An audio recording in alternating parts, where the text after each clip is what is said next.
AGOZ Clover Mini Swivel Stand installation. Find the 2 screw ports on the underside of the Clover Mini.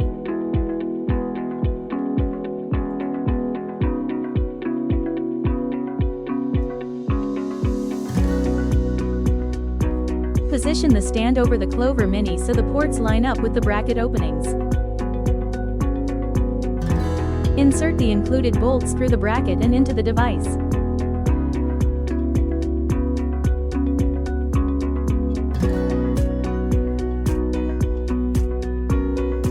Using the Allen wrench, tighten both bolts until the Clover Mini is securely fixed to the stand.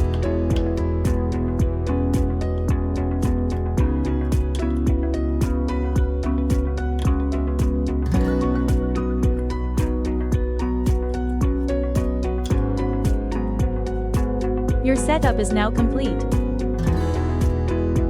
The Clover Mini is ready for effortless tilting and smooth, full-range swiveling.